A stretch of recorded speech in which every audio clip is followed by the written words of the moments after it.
Ah, voilà. Jérémy, nous te voyons. C'est déjà un début.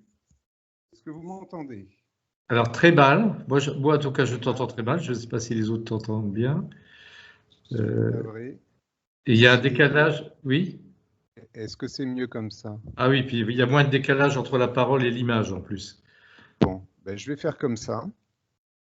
Je suis désolé, hein, ma connexion n'est pas terrible. Ben, je vais commencer, hein. Si tout le monde m'entend, c'est très bien. Alors, on t'entend. Il n'y a pas de souci. Je te vois aussi. Alors, j'ai intitulé cette intervention Les désobéissants. Et j'ai eu certaines hésitations en y travaillant. Beaucoup d'idées se succédaient sans que finalement une trame logique ne se dégage. Et il me semblait devoir choisir et ne pas trop ouvrir de parenthèses. Et finalement ces parenthèses, certaines en tout cas, me sont apparues comme l'essentiel de ce que je voulais vous transmettre. Et j'ai donc fait le choix de ne pas choisir et de vous les restituer. Alors le point de départ est la désobéissance, et c'est une bonne façon de commencer, en tout cas c'est comme ça que commencent de nombreuses consultations dans mon lieu de travail en infanto-juvénile. L'enfant n'obéit pas. La désobéissance est un acte, un refus, une passivité face à un ordre injuste, contraire à des valeurs éthiques ou morales, contraire à un ordre. Ordre dont l'équivoque du mot fait apparaître un diptyque: désobéir à la voix de son maître, comme désobéir à un certain ordonnancement, soit social, familial ou étatique. La désobéissance peut se trouver à l'adolescence à se figurer d'idéalisme, voire de lyrisme, de révolte face à une modalité éducative incarnée par le parent ou le système scolaire. Et elle s'y déploie peu ou prou dans ce qui est considéré comme une transition pubertaire. Si l'adolescence est un exemple que je trouve iconique, c'est que la pulsion s'y impose. Et il n'est pas du caractère de la pulsion d'être obéissant. Face à elle, une loi tente de s'imposer. Et dans le même mouvement, elle impose qu'une lecture, qu'une interprétation, pourrait-on dire, se fasse de la part de l'adulte. L'ordre parental est mis en question, il y répond par l'écoute, l'autorité, voire l'autoritarisme. Désobéir sans drame serait l'alpha et l'oméga d'une société justement ordonnée. Le temps se charge généralement de remettre les choses en ordre. La révolution, c'est que l'astre tourne autour dans un cycle immuable. La figure révolutionnaire fera vendre des tasses à café ou des t-shirts. La boucle est bouclée. Et pourtant, il y a des enfants, des adolescents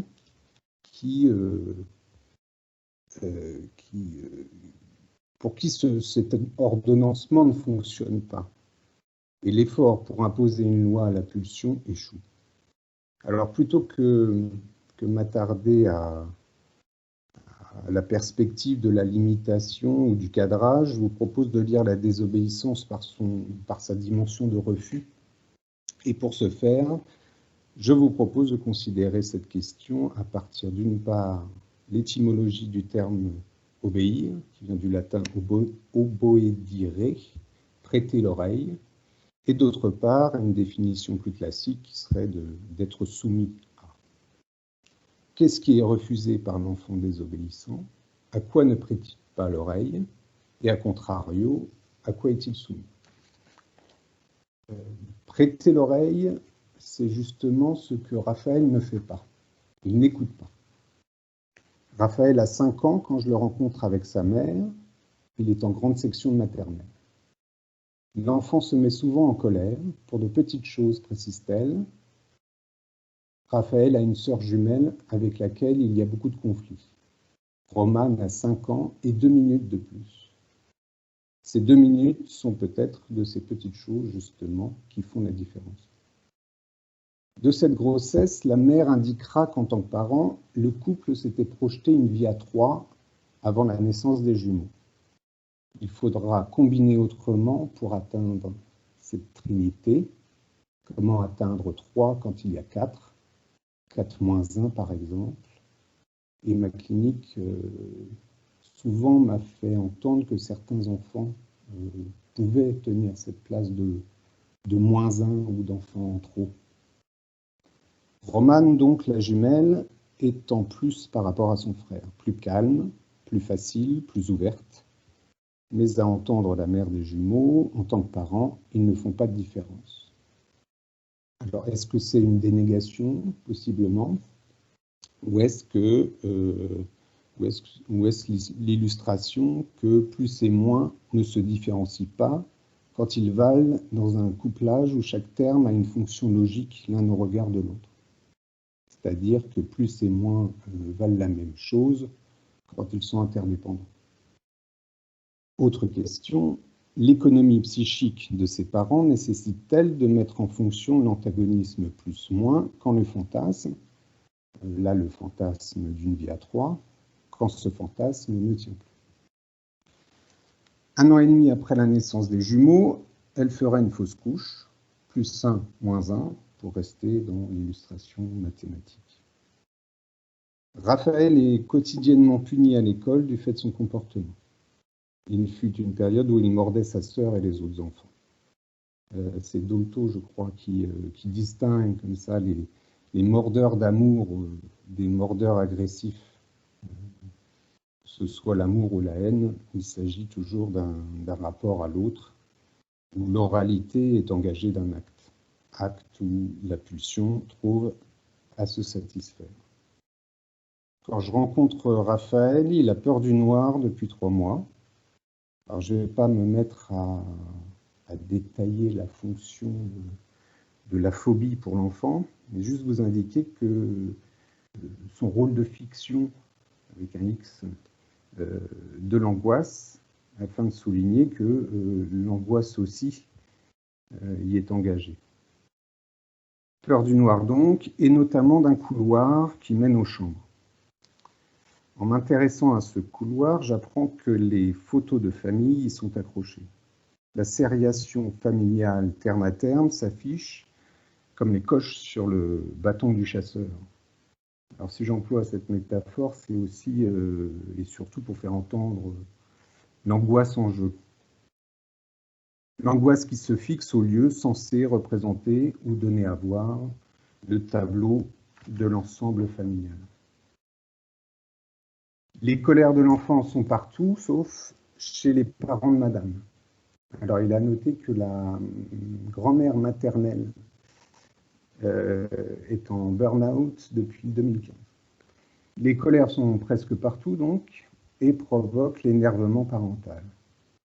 C'est notable dans une scène de départ de la maison, quand les parents sont pressés, en urgence, pris par le planning. Un détail provoque une crise de l'enfant qui provoque l'agacement et pour finir, l'impuissance des parents. Il y a de la pulsion, de l'angoisse, de l'impuissance. La mère est désemparée et fait appel à nous pour, en termes choisis, avorter le problème. Ce qui est encore une solution de l'ordre de la soustraction. L'enfant ne me regarde pas et laisse indécis la question de savoir s'il n'écoute pas ou n'entend pas.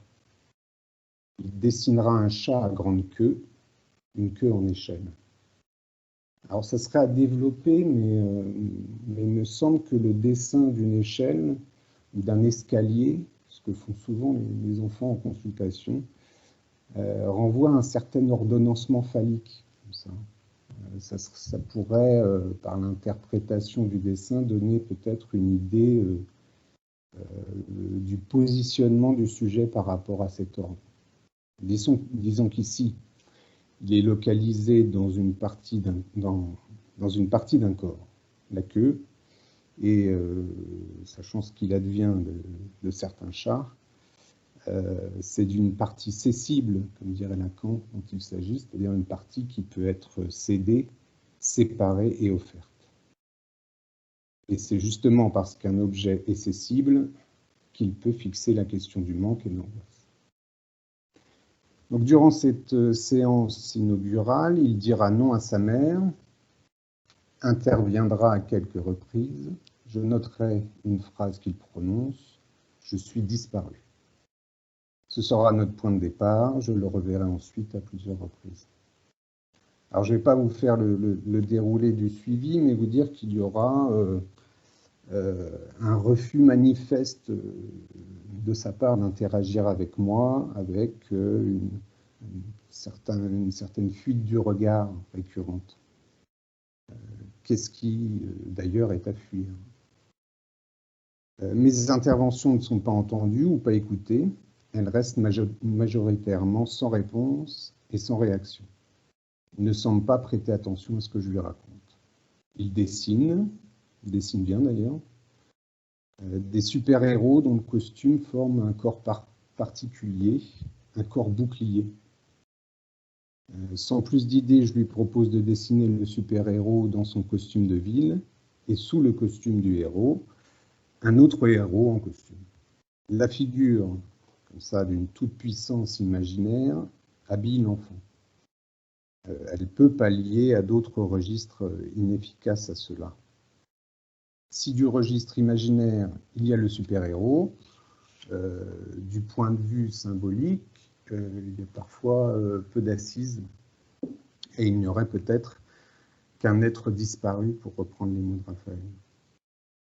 Malgré ces évitements de ma parole comme de mon œil, Raphaël m'adresse des regards en coin sous la table.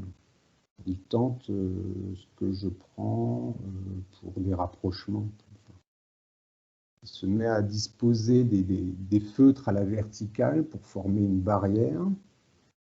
Je l'imite et j'essaye de rapprocher une poignée de feutres vers une jonction possible pour former un chemin comme ça de lui à moi. Il fait tomber les feutres comme des dominos et s'en amuse et tombe lui-même de sa chaise. Je suis maladroit, me dit-il.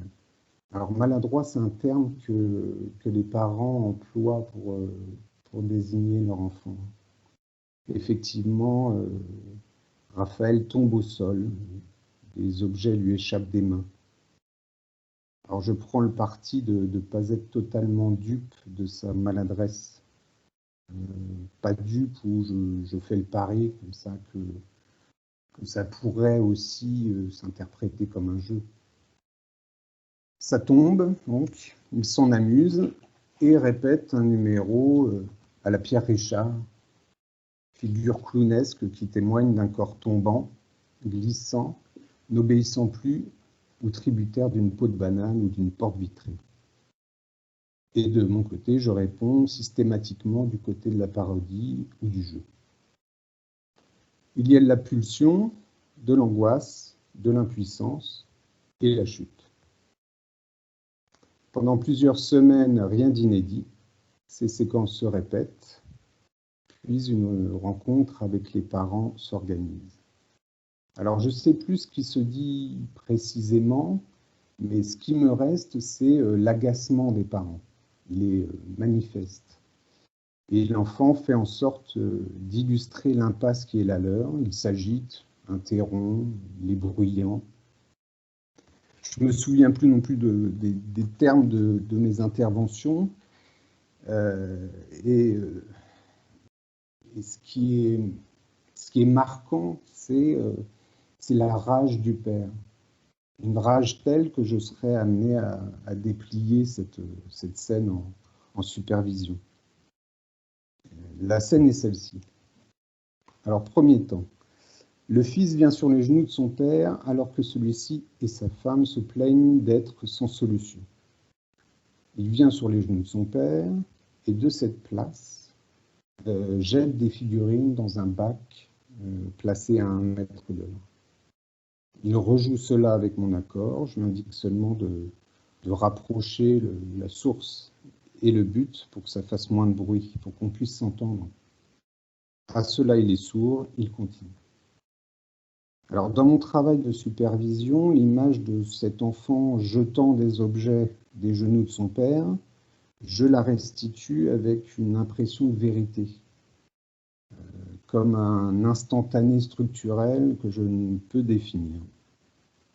Une impression de révélation d'un point de vérité subjective.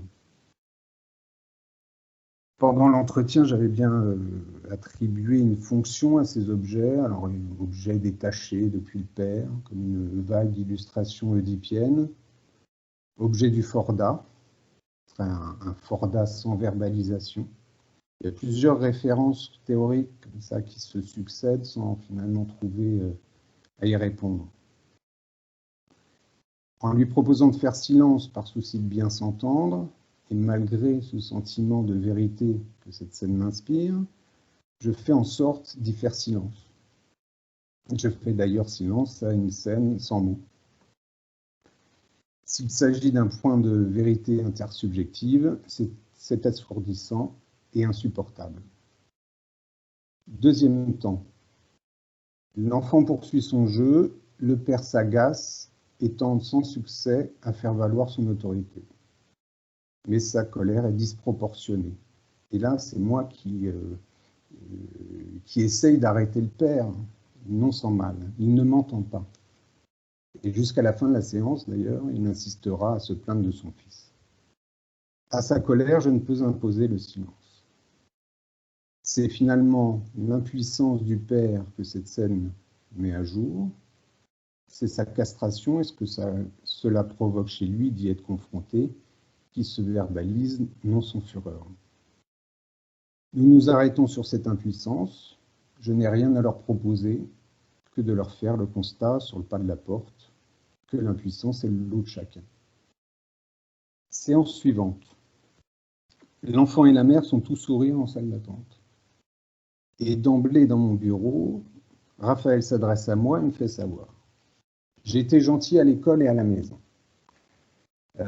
Alors, on remarque, j'ajouterais que ce couplage gentil-méchant est une forme explicative très fréquente, et peut-être ici d'autant plus du fait que la fonction de l'antagonisme imaginaire est particulièrement intime.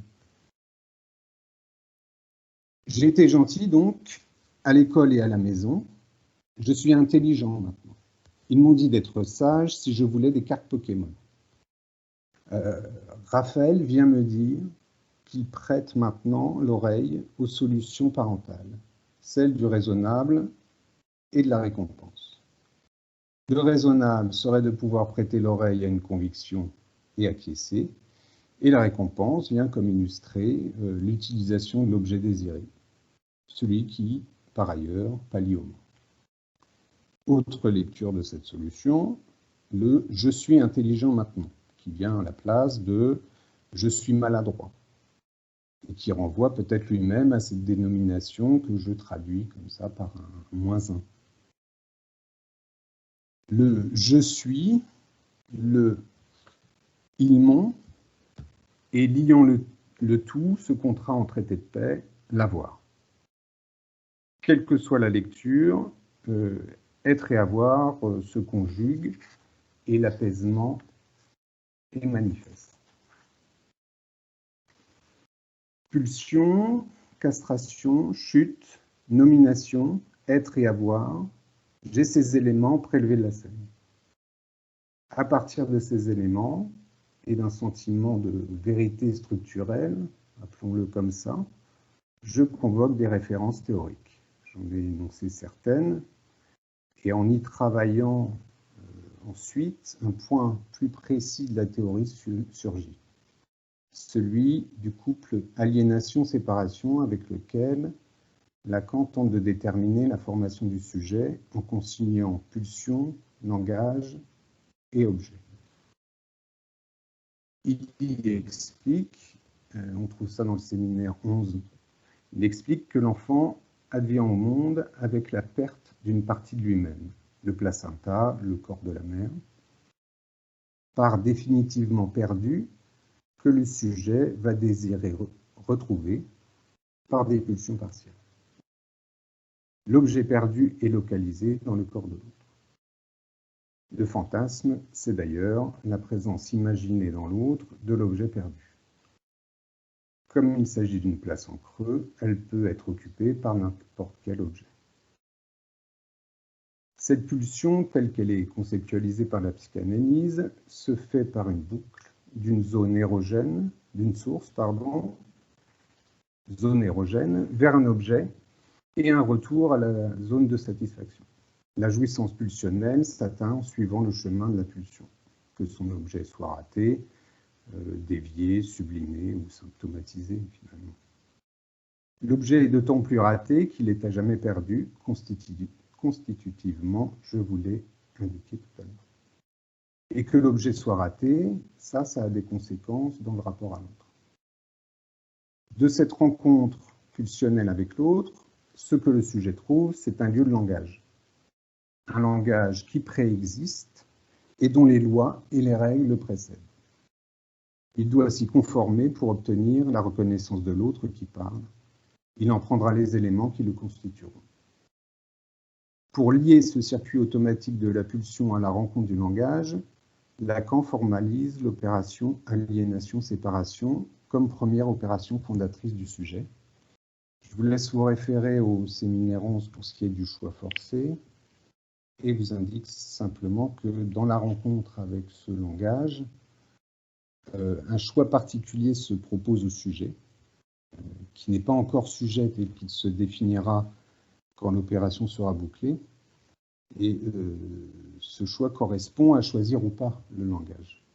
Un choix où quel que soit ce qui est choisi, cela induit une perte. Choisir, c'est renoncer. Mais la perte n'est pas équivalente. Ça, c'est l'astuce de la bourse ou la vie. Dans les deux cas, il y a quelque chose qui est perdu.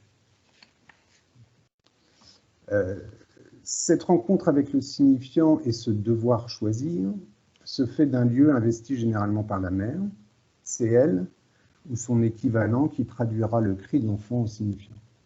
C'est donc par la réponse de l'autre qu'un sujet va émerger. Et il émerge, nous dit Lacan, parce qu'un signifiant, qu'il appelle S1, est pris au champ de l'autre et représente le sujet auprès d'autres signifiants.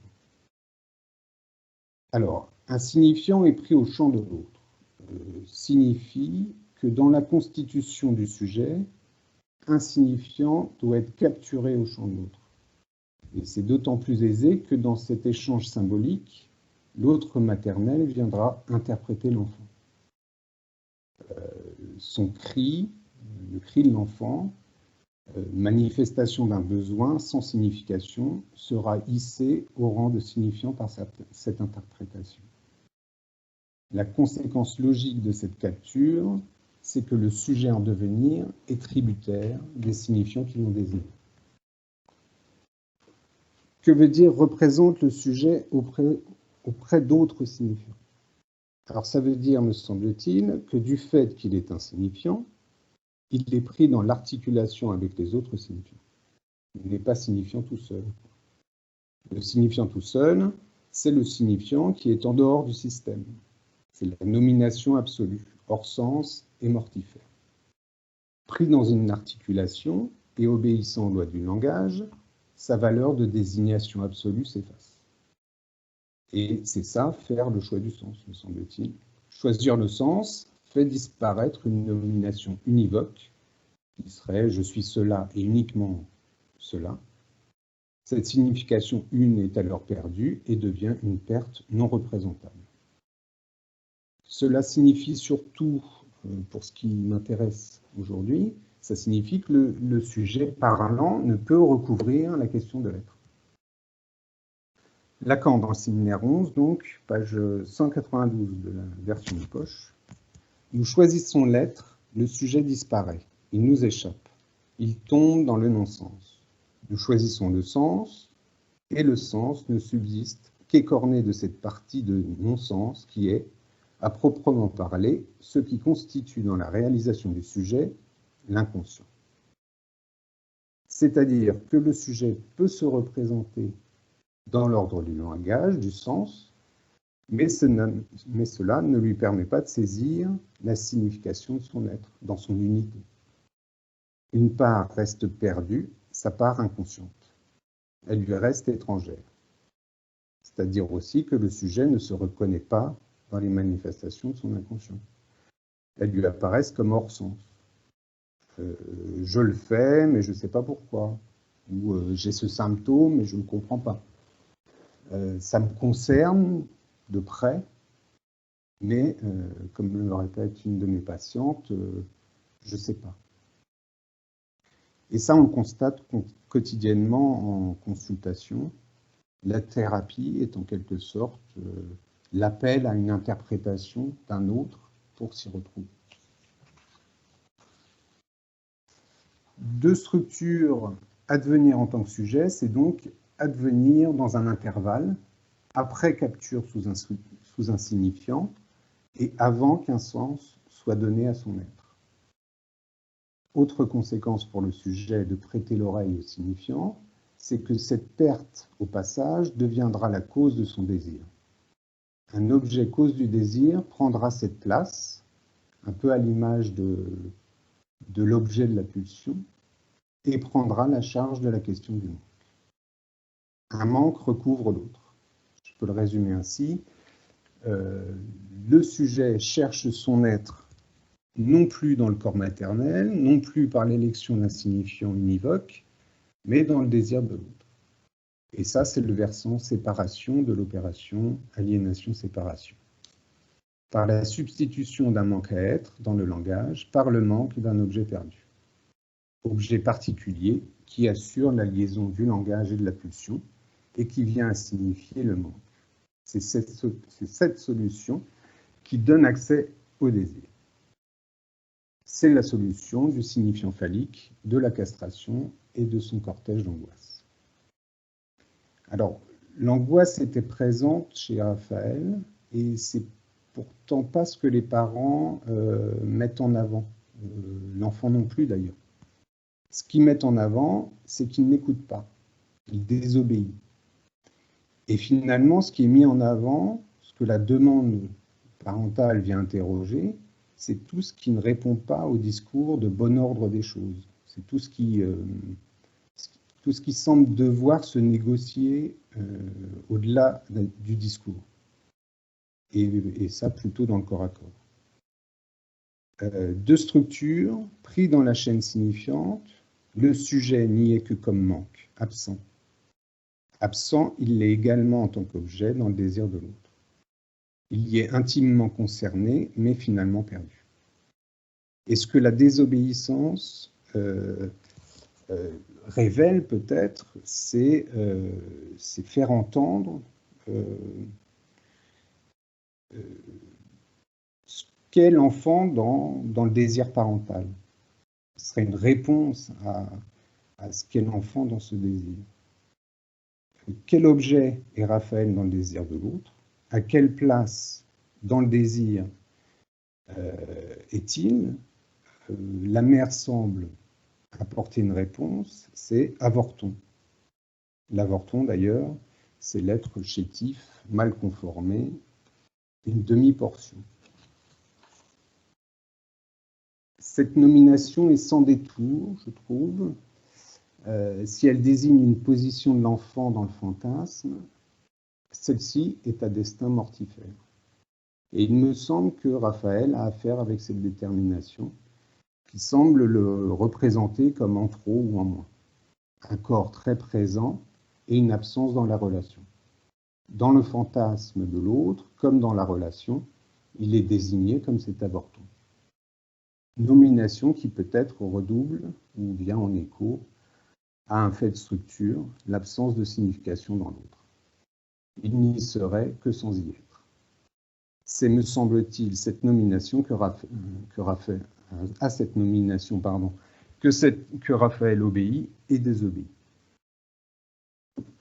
À quoi obéit-il?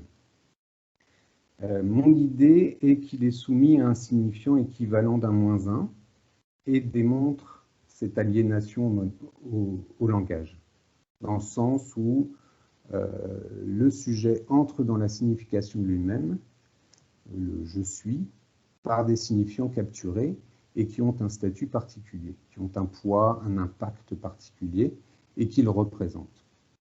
Le terme d'aliénation, d'ailleurs, est bien choisi. Signifiant dont le corps de Raphaël se fait la métaphore et qui souligne cette condition d'objet tombant à laquelle est substituée la maladresse. Car il y a des substitutions, du -1 à l'avorton au maladroit. Il y a comme une inscription dans la chaîne signifiante qui est aussi une inscription aux lois qui régissent cette chaîne. Et dans un même mouvement, c'est peut-être avec ce corps qu'il tente de combattre cette nomination, qui, si elle devient univoque et le définit, le conduit à une position de disparition. Il fait mine de ne pas prêter l'oreille. Mais à quoi ne prête-t-il pas l'oreille? Peut-on dire que Raphaël refuse l'issue phallique de l'opération aliénation-séparation? À l'ordonnancement qui lui est proposé, ce serait à déplier, mais disons que l'autorité se révèle impuissante à prendre en compte le manque. C'est quand cette impuissance nous apparaît sans phare que les relations se dénouent, s'apaisent. En ce sens, Raphaël a pu faire entendre ce manque que rien ne colmate, ce -1 que chacun incarne en partie nous est renvoyé bruyamment, et il faut peut-être que ça fasse du bruit pour ne pas faire taire que l'impuissance est commune à tous.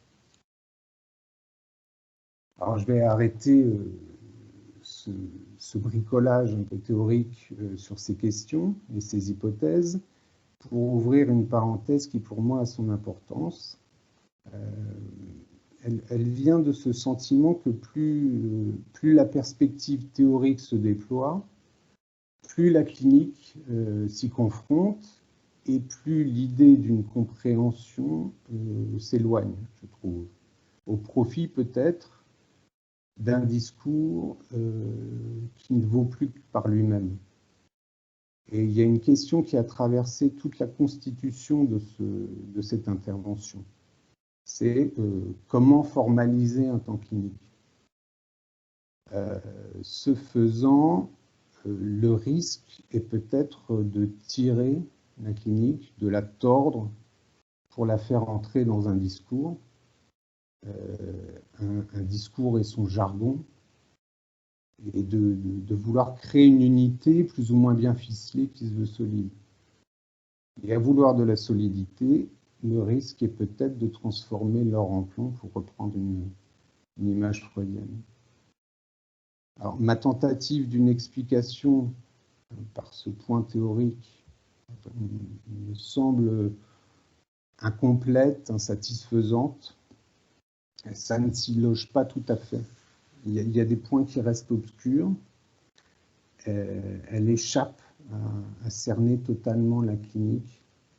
En quelque sorte, si vous me permettez, la clinique n'obéit pas, dans le sens où elle ne s'y soumet pas. Et la théorie elle-même n'est pas maîtrisable totalement, pas par moi en tout cas, à mon grand regret. Mais plus généralement, la vérité clinique, comme tout autre, semble échapper. Elle surgit et disparaît, peut-être parce que la vérité clinique, c'est l'inconscient, et à l'image de l'inconscient, elle est faite d'ouverture et de fermeture. Et in fine, cette vérité clinique, c'est la part de non-sens du sujet. Autre question, alors c'est que cette torsion théorique de la clinique, à quoi peut-elle servir? Au-delà d'une satisfaction personnelle qui serait à chercher dans une coordonnée du fantasme du thérapeute, pour lequel le fantasme fonctionne tout autant et répond tout autant à un manque, cette question du fantasme du thérapeute et de la position qu'il occupe au regard de la parole et de celui qui souffre mériterait d'être d'ailleurs dépliée. Au regard de la parole et de l'appel à la parole, voire même à l'injonction de la parole qu'est la situation thérapeutique. Dans la clinique avec l'enfant, mais pas seulement, il y a de ces patients comme les Raphaël, qui refusent d'obéir à cette injonction de parler. L'injonction engendrée par le dispositif même et qui répond, me semble-t-il, au rapport du sujet au langage, c'est-à-dire à l'idée que dans le langage pourrait se loger une signification de l'être. Faire croire à une complétude possible, ça c'est la mission du fantasme. Il s'agirait de cerner ce qu'est le fantasme de la thérapeutique. Je ne vais pas aller plus loin dans ce sens, ça pourra faire suite éventuellement. Autre question qui en découle. Comment formaliser la clinique, comment la théoriser sans une perte de vérité ou sans un trop de signification. Au départ, et c'est ce que je déplie dans ce cas clinique, au départ, il y a une impression de vérité. On l'appelle comme ça. La séquence se termine par une sorte d'effet de vérité, effet que l'on peut nommer interprétation. Ici, l'interprétation que l'on doit y faire avec l'impuissance. Alors que cette interprétation soit opportune ou pas, finalement, c'est pas tellement la question, mais faisons l'hypothèse qu'elle aurait participé à un aménagement psychique de cette famille. Si c'est le cas, comment ça a fonctionné? Comment un effet de vérité, comme un effet de manche, c'est-à-dire aussi possiblement une illusion, comment une interprétation a un effet thérapeutique? Il ne s'agit pas d'une catharsis, me semble-t-il, ni seulement de démêler un malentendu. M'est venue l'idée du trop entendu. Et c'est peut-être ça l'effet de vérité. Et être thérapeute, c'est peut-être entendre quand c'est assourdissant. J'ai pas réussi à rendre l'enfant plus discret, ni le père moins en colère. Ce dont je me souviens, c'est de m'être rapproché, d'avoir été au plus près d'eux. J'ai d'ailleurs pratiquement interposé mon corps entre le père et le fils. Cette présence a-t-elle suffi, peut-être? Peut-être que l'effet thérapeutique, c'est qu'il y avait quelqu'un qui voulait les entendre, voire même les séparer, qui prêtait l'oreille à cette castration complexe, ou simplement qu'il y avait un corps en plus. J'avais même l'impression d'y être trop proche. Ce que l'on peut interpréter comme ça m'était trop proche. Ça m'est trop proche ou j'étais en trop. L'élément en trop de la scène, ce plus 1, moins 1 que j'évoquais, faisait peut-être écho en moi au point de le rabattre à mon impuissance, lot commun que je partage. J'ai prêté l'oreille aux tentatives de Raphaël pour faire autrement avec ce quoi il avait à faire.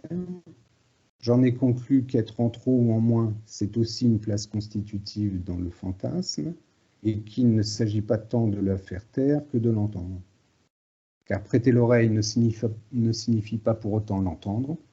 Entendre qu'il y a des signifiants qui ont un poids particulier, dont le sujet ne peut se défaire, qui le constitue, le commande, et qu'il lui faut du travail, du courage, de l'adresse pour leur désobéir. À quoi obéissent nos patients? À quoi sont-ils soumis? Une nomination, un désir, un positionnement symptomatique, à l'angoisse, à des voix. La clinique pourrait peut-être se décliner avec cette idée. À quoi désobéissent-ils? Et le cas échéant, qu'est-ce que ça laisse entendre?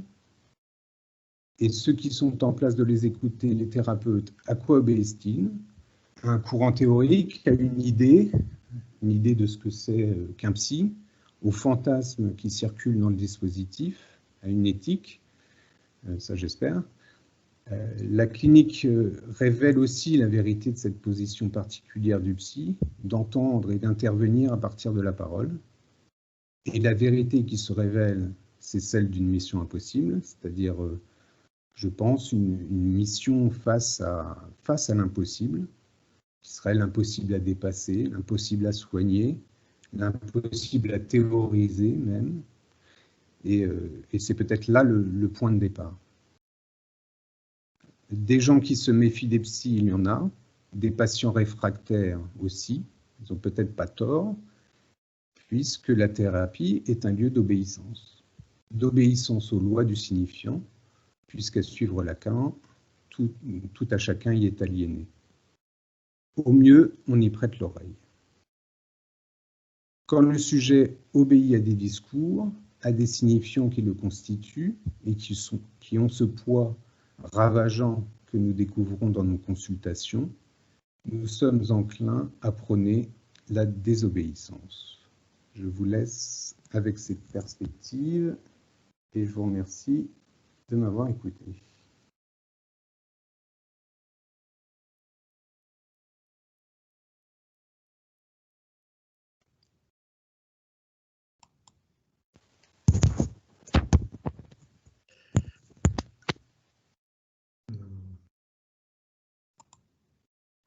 Voilà, merci Jérémy. Bon, tu termines ton intervention avec... tu nous laisses avec plein de questions. Tu ouvres... Pardon? C'était le but. Oui, on l'entend bien. Et ça nous permet d'être saisis par ce que tu nous amènes sur la question de l'impuissance. Déjà, je trouve que il me semble que tu nous amènes à faire avec cette notion de l'impuissance. Et que face à cette impuissance, à ne pas y comprendre grand-chose, à être confronté au réel, eh bien, on essaye de s'en sortir en mettant du sens, en essayant de trouver effectivement quelque chose qui nous sorte du hors-sens. Et il me semble que c'est ce que tu essayes de faire avec Raphaël, parce que tu nous présentes un garçon, lui, dont les parents subissent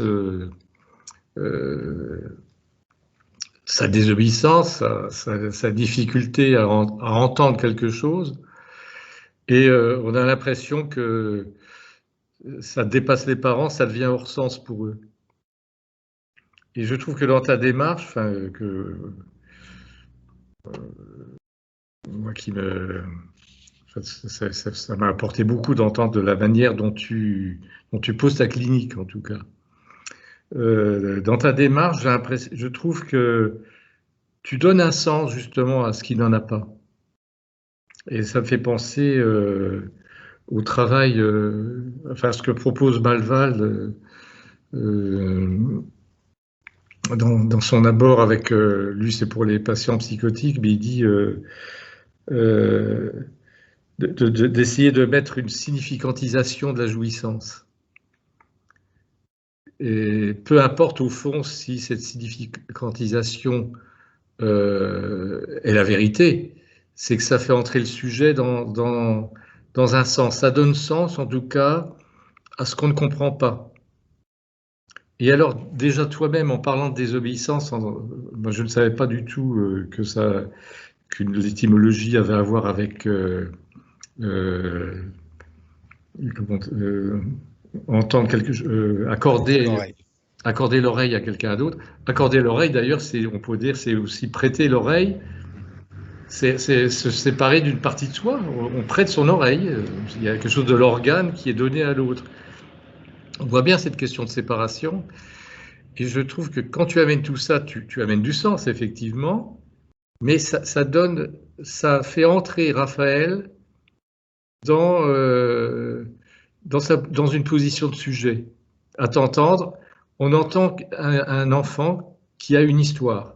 Tu nous racontes l'histoire d'un enfant. Et donc, ce n'est plus un gamin qui crie, ce n'est plus un gamin qui désobéit. C'est un gamin qui agit, et dans son action, il y a un sens, il y a un acte. Et je trouve que c'est, dans ta question, à savoir, alors tu me poses la question de la vérité, et au fond, toi, tu parlais tout à l'heure de fiction, au sens qu'il y avait une fiction avec un X. c'est-à-dire quelque chose qui est séparé. Et là, tu amènes à une fiction, c'est-à-dire à une science-fiction de Raphaël. Et ça me fait penser à ce que Lacan disait de la science-fiction, qu'elle était peut-être plus proche de la vérité et de la science que de la vraie science, quoi. Donc je trouve que dans cette démarche d'amener du sens, dans cette démarche d'interpréter, on interprète le sujet comme on pourrait interpréter une partition. Et au fond, c'est une partition un peu désordonnée qu'il t'a donnée, et tu l'as mise en ordre pour qu'on puisse écouter sa musique. Enfin, c'est un peu comme ça que je l'ai reçu. Oui, alors je ne sais pas quoi ajouter à ce que tu disais, mais finalement, ce gamin, il était déjà dans ce travail, même par son corps en quelque sorte. Par son corps, il faisait déjà, du côté de la maladresse par exemple, il tissait déjà peut-être le début d'une histoire ou de donner du sens à quelque chose qui est qui n'était pas tenable pour lui. Cette nomination-là, j'ai entendu beaucoup, j'ai quelques exemples comme ça de gamins qui étaient comme figés sous une nomination. Je repense à un enfant qui était décrit comme il avait aussi un frère ou une sœur, je ne sais plus, et il était le frère aîné. Et quand j'ai entendu la mère prononcer cette phrase, c'était l'orthographe H-A-I-N-E qui se faisait entendre. Et tout le long de mes rencontres avec lui, finalement, ça a été de se décoller comme ça de cette nomination pour en substituer d'autres. Et il y a eu un apaisement notable quand il est passé du frère aîné au grand frère. Là, c'était beaucoup plus tenable pour lui.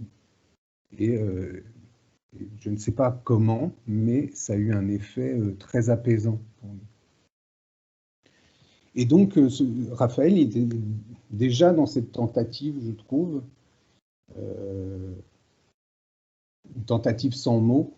C'est peut-être là où ce que je lui ai proposé, ce que proposent les consultations fonctionner, quoi. C'est-à-dire que ça amène du mot là où il n'y en a pas. Merci. Alors, est-ce qu'il y a des questions pour Jérémy ?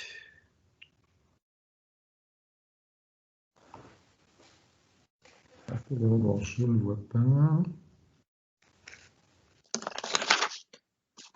Oui, moi je voudrais intervenir. Merci beaucoup Jérémy pour ton intervention, parce que tu rends compte vraiment du vivant de la clinique. Je trouve ça d'autant plus important par rapport à ce que nous a rappelé tout à l'heure Sébastien sur ce qui se passe actuellement dans les CMPP et les actions du gouvernement vis-à-vis du métier de psychologue. Là, tu nous as décrit, enfin, tu nous as témoigné, alors, pas seulement de la manière dont tu accueilles la clinique, mais surtout la manière dont elle te travaille et dont tu travailles avec. Ce à quoi j'ai été particulièrement sensible, c'est la question de... Alors, tu faisais référence aux mathématiques, mais surtout à la logique. La logique que tu as repérée, pas seulement chez Raphaël, mais aussi dans ses relations à son histoire et à sa famille, et la manière dont toi, finalement, tu t'es impliqué dans cette logique. Jusque, tu dis, jusque physiquement, finalement. Parce qu'il s'agit de donner sens, comme disait Thierry, donner sens à ce qui se passe pour ce que rencontre Raphaël, mais moi j'ai aussi entendu donner corps, ce qui était déjà au travail chez lui, tu disais, avec la maladresse. Et avec quelque chose aussi de être là, être présent. C'est tout son travail, enfin, c'est ce que j'ai entendu aussi dans ce que tu décris, être au travail entre être là et pouvoir être absent en même temps. Oui, il y a quelque chose de... Quand tu dis donner corps, en tous les cas, donner... ne plus être dans un corps qui est finalement une agitation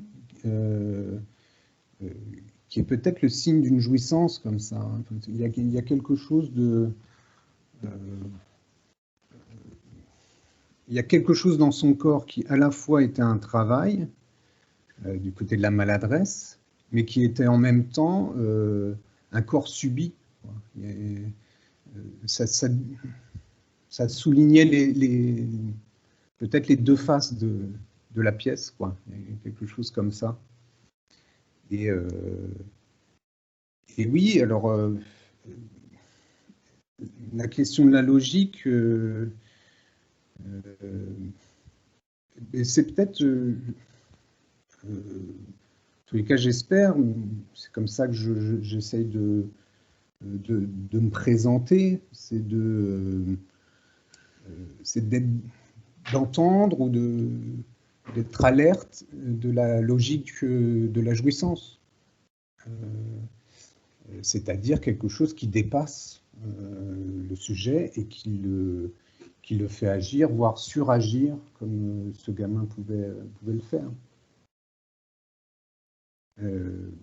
Bon, j'essaye. En tous les cas, je suis là en phase 2, donc c'est un début.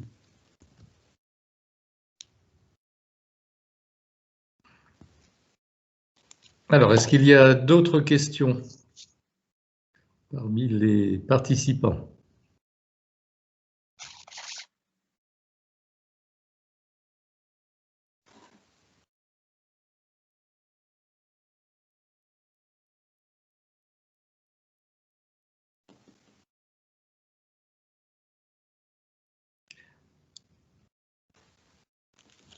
Alors apparemment, tout le monde a prêté l'oreille, mais alors ça laisse sans voix. Ça arrive.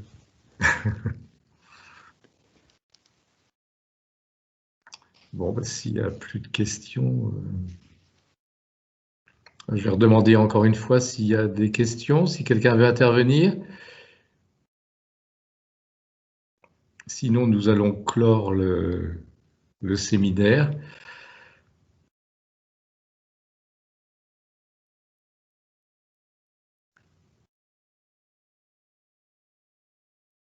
Oui, je crois qu'il n'y a plus de questions. En tout cas, Jérémy, merci pour cette intervention parce que, comme le disait David, c'est vrai que tu nous donnes à entendre une clinique et une logique de l'intervention